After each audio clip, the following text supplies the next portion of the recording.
2 horas da madrugada no Estreito de Hormuz. Uma enorme estrutura de aço na costa iraniana gira lentamente e para. O radar Bavar 373 localizou seu alvo. Em um tubo de lançamento enterrado no solo, um míssil Sigil 4 é ativado. Uma parede de fogo golpeia o chão de concreto. Quando o míssil rompe a tampa de seu compartimento, dispara para o céu escuro a 6.400 km/h. Isso é 5 vezes mais rápido do que uma bala. A 50 metros de distância, um drone MQ-9 Reaper descreve círculos lentos. Os sensores da aeronave detectam o rastreamento do radar, mas não há como escapar. O míssil não atinge o drone diretamente. Isso não é necessário. A ponta do projétil se fragmenta e lança milhares de esferas de metal pesado no ar, como um tiro de espingarda de proporções gigantescas. Elas despedaçam a armação leve do drone. Uma asa se desprende. O tanque de combustível explode. A aeronave que custou 30 milhões de dólares vira sucata em questão de segundos. A grade definitiva acabou de dar o primeiro tiro. O cessar-fogo fracassou. Atenção, este cenário é inteiramente hipotético e serve a fins educativos e de entretenimento. Os fragmentos incandescentes do drone ainda afundam na escuridão quando a segunda fase da traição tem início. A 10 milhas dali, escondida atrás das rochas recortadas da ilha de Larak, a frota de lanchas rápidas iraniana desperta. São embarcações da classe Pecan. Elas se movem em silêncio absoluto sobre a água, mergulhadas na escuridão completa. Os barcos navegam em fila única, um atrás do outro. A cada 30 segundos, uma pesada esfera de ferro rola da polpa de uma das embarcações e cai na água. São minas de contato. Se qualquer uma dessas pontas de chumbo tocar o casco de um navio, desencadeia uma reação química que aciona a carga principal. As embarcações erguem um muro invisível através do estreito. Os barcos da Guarda Revolucionária procuram uma vítima para provar que a armadilha funciona. A 2 milhas a oeste, um petroleiro comercial chamado Stellar Glory avança lentamente pela via marítima. Ele transporta 2 milhões de barris de petróleo bruto. Por ser tão pesado, não consegue mudar de direção nem parar com rapidez. A proa do petroleiro cruza a linha invisível. Uma das pontas de chumbo de uma das minas toca a pintura vermelha do casco. No interior da ponta, um tubo de vidro se rompe, misturando substâncias químicas que enviam uma faísca elétrica para a carga principal. A explosão é catastrófica. O fundo do navio se abre. A espinha dorsal do petroleiro quebra ao meio, mas o plano iraniano ainda não está completo. Eles querem garantir que o estreito fique fisicamente bloqueado pelos destroços em chamas. Uma das embarcações Pecan se aproxima do petroleiro agonizante. Um trilho metálico no convés vibra quando o sistema de guia se encaixa. Um míssil antinavio Nasr é ativado. Ele desce imediatamente até ficar a apenas 3 metros acima da superfície da água. O míssil se esconde na névoa salgada e nas ondas, de modo que a tripulação do petroleiro não consegue vê-lo se aproximar. O Nasr atinge o petroleiro exatamente no centro, onde estão os imensos tanques de óleo. A segunda explosão é 10 vezes maior do que a primeira. O petróleo bruto dentro do navio se inflama, escoa pela abertura e se espalha pela superfície do mar. O oceano se transforma em um lago de líquido negro em chamas. Enquanto esse massacre acontece, nos quartos tranquilos e refrigerados do Catar, mensagens ainda são digitadas. Diplomatas ainda falam sobre cessar-fogos e soluções pacíficas. Essas palavras agora não têm significado algum. A frota da Guarda Revolucionária usou as conversas de paz como escudo para se aproximar o suficiente e apertar o gatilho. Eles acreditam que, enquanto os diplomatas ainda negociam, ninguém terá coragem de abrir fogo contra a costa iraniana. As embarcações Pecan se afastam do incêndio. Retornam em direção à segurança da costa do Irã. A Força-Tarefa Naval Internacional no Golfo de Omã observou tudo. O Stellar Glory ainda é uma torre de fogo rugindo quando o grupo de batalha da Marinha Norte-Americana no Golfo de Omã inicia sua resposta. 2 jatos EA-18G Growler decolam com o estrondo do convés do porta-aviões. Assim que atingem sua altitude de cruzeiro, carregam imensos potes sob suas asas. Eles inundam o ar sobre a costa iraniana com ruído eletrónico. Na costa do Irã, a instalação de radar Bavar 373 é o coração de todo o sistema de defesa. Foi projetada para ver tudo, até mesmo caças furtivos. Mas quando os pods dos EA-18G são ativados, as telas de radar iranianas ficam completamente brancas.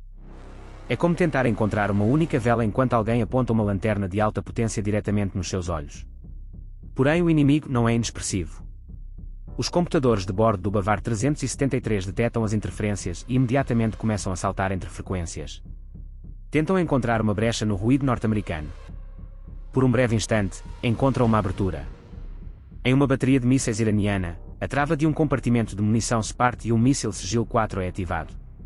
Se acertar, os Estados Unidos perderiam no primeiro minuto seus principais jatos de defesa aérea, aeronaves que voam em uma zona de morte onde o inimigo tem vantagem local. Mas as forças norte-americanas esperavam exatamente por esse momento. 4 jatos FA-18 Super Hornet já estão no ar. Cada uma dessas aeronaves carrega 2 mísseis AGM-88 ARM. Os FA-18 Super Hornets disparam uma salva de 8 mísseis. Os 8 projéteis ativam seus motores e aceleram a 2.400 km/h. Eles sobem alto pela atmosfera e então mergulham diretamente nos feixes de radar iranianos. No solo, os operadores de radar iranianos veem o aviso. Eles sabem exatamente o que está vindo. Desligam a alimentação de suas caras antenas Bavar 373, na esperança de que os mísseis percam a direção quando não houver mais ondas de rádio para seguir. No entanto, a versão mais recente do AGM-88 possui memória digital. Assim que o radar iraniano foi ativado para o disparo, o primeiro míssil norte-americano armazenou suas coordenadas GPS exatas. Ele sabe onde o caminhão está estacionado. Os mísseis continuam voando em silêncio absoluto. 4 instalações de radar separadas ao longo da costa iraniana pegam fogo. Os caminhões que transportam as enormes estruturas de aço são arremessados ao ar como brinquedos. Os bunkers de concreto onde estavam abrigadas as centrais de controle computacional da rede são destruídos. Terceiro e quarto penetram cada vez mais fundo na rocha, detonando em sequência com intervalos de milissegundos. A montanha treme. Do lado de fora, parece um terremoto localizado. Por dentro, as câmaras de concreto reforçado colapsam sobre si mesmas. O quartel-general subterrâneo da Marinha dos Guardas da Revolução deixa de existir. Não há nada que reconstruir. Não há nada que salvar. O Estreito de Hormuz está aberto. Mas a história não termina aqui. Porque enquanto tudo isso acontecia no mar e na costa, outra batalha estava sendo travada, uma batalha que a maioria das pessoas jamais veria, travada não com mísseis ou canhões, mas com sinais, frequências e silêncio calculado. Horas antes do primeiro disparo, os analistas de inteligência americanos já haviam mapeado cada frequência de rádio utilizada pela Guarda Revolucionária Islâmica no Golfo Pérsico. Cada comandante de barco tinha um canal designado. Cada base costeira tinha seus próprios códigos de autenticação. E os americanos sabiam de todos eles. Quando os primeiros mísseis anti-radiação começaram a destruir as torres de radar, os operadores de comunicações da Guarda tentaram mudar para frequências de backup. Foi exatamente isso que os americanos esperavam. Os Growler CA-18G, voando em altitude de cruzeiro bem acima do alcance dos sistemas antiaéreos portáteis, registraram cada nova frequência em tempo real. Os algoritmos de jamming se adaptaram automaticamente. Em menos de 90 segundos, a rede de comunicações inteira da Guarda no Estreito estava completamente cega e surda. Os comandantes nas bases costeiras gritavam para seus rádios. Ninguém respondia. Os barcos no mar tentavam se coordenar. Ninguém os ouvia. Cada unidade estava sozinha, tomando decisões sem informação, sem ordens, sem contexto. É aqui que a diferença real entre as duas forças se torna visível. Não nos equipamentos. Nós seres humanos. Um marinheiro americano treinado pode operar de forma independente. Ele entende a missão, entende o objetivo, e pode tomar decisões táticas por conta própria quando as comunicações falham. É assim que são treinados. É assim que funcionam. Um membro da Guarda Revolucionária, por outro lado, opera dentro de uma estrutura rígida de comando e controle centralizado. Quando esse centro desmorona, o sistema inteiro paralisa. Não por falta de coragem. Por falta de treinamento para autonomia. E então chegou o momento que ninguém nos círculos de análise estratégica havia previsto publicamente, mas que os planejadores militares americanos haviam considerado em silêncio durante anos. 3 lanchas rápidas, separadas do grupo principal pelo caos das primeiras explosões, tentaram uma manobra desesperada. Em vez de fugir em direção à costa, viraram para o norte, em direção ao tráfego comercial. Havia um superpetroleiro carregado de petróleo bruto navegando a apenas 14 km de distância, com bandeira de um país neutro. A intenção era clara: se aproximar o suficiente para que qualquer ataque americano parecesse, nas câmaras e nos satélites comerciais, um ato de agressão contra um navio civil. O comandante do grupo de ataque americano reconheceu a manobra em menos de 20 segundos. Ele não hesitou. 2 helicópteros MH-60 RSA que foram lançados do convés de um contratorpedeiro. Não para atacar as lanchas. Para se posicionarem entre as lanchas e o superpetroleiro, voando baixo sobre a água, usando seus holofotes táticos e sistemas de comunicação em frequências internacionais de emergência para alertar o navio comercial e desviar seu curso. Ao mesmo tempo, uma das lanchas rápidas foi isolada por um sistema que raramente aparece em discussões públicas, o RAD, um dispositivo de som direcional de longo alcance montado em um dos navios americanos. O feixe de som concentrado atingiu a cabine de comando da lancha com uma intensidade que tornou impossível qualquer comunicação ou concentração por parte da tripulação. Os membros da guarda a bordo cobriram os ouvidos, desorientados. A lancha parou. As outras duas, vendo que a manobra havia falhado e que o superpetroleiro estava mudando de curso, tentaram escapar em direção às águas rasas.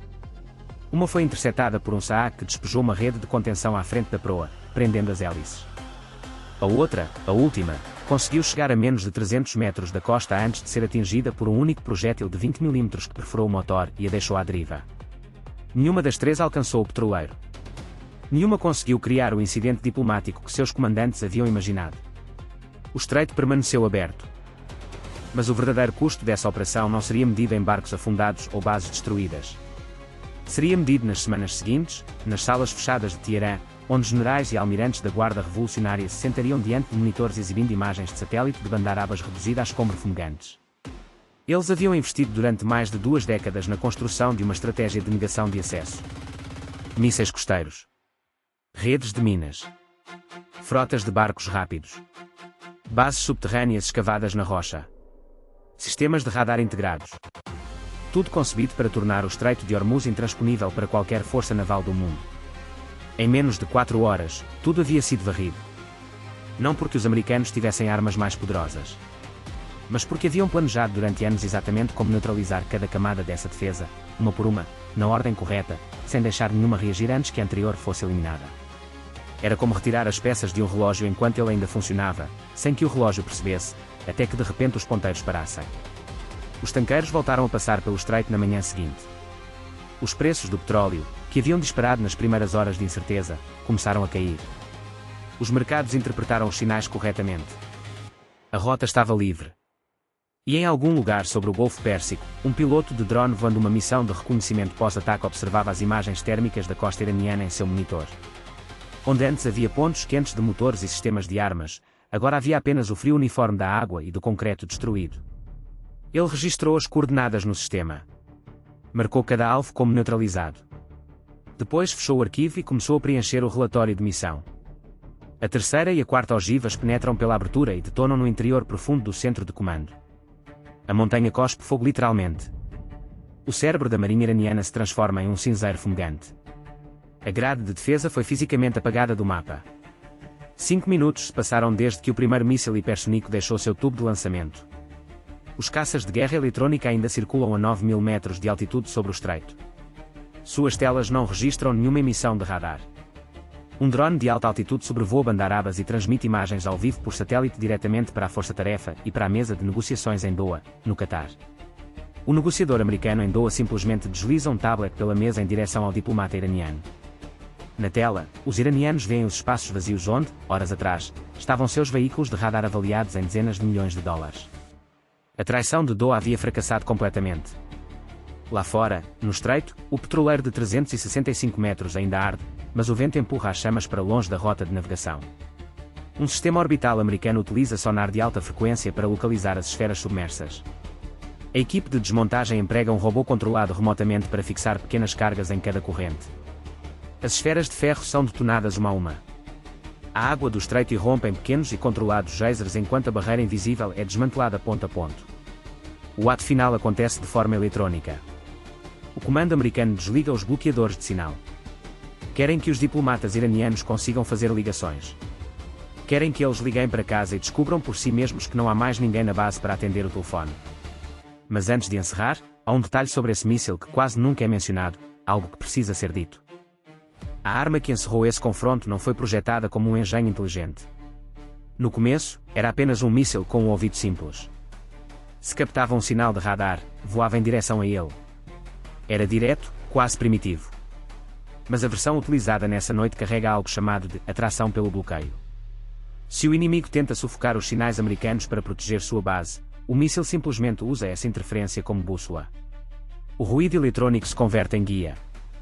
Não há como se esconder desligando o radar. E também não há como se esconder tentando abafar o sinal com interferência. A rede de defesa que o Irã construiu durante anos, a estrutura que deveria ser impenetrável, a muralha eletrónica que orgulhosamente chamavam de escudo soberano, foi exatamente essa rede que conduziu os americanos diretamente até a sua porta. Não houve ironia mais cruel naquela noite. A fortaleza virou farol. O escudo virou seta. E cada camada de proteção que os iranianos acrescentaram ao sistema foi, na verdade, mais uma voz gritando no escuro: asterisco, estamos aqui, asterisco. O estreito voltou a ser livre. O silêncio que se seguiu não era o silêncio da rendição, era o silêncio de quem ainda não entendeu completamente o que acabou de acontecer. E enquanto os diplomatas iranianos em Doha olhavam para aquela tela, com os olhos fixos nos espaços vazios onde antes havia poder, esse entendimento começava, lenta e irrevogavelmente, a pousar sobre eles.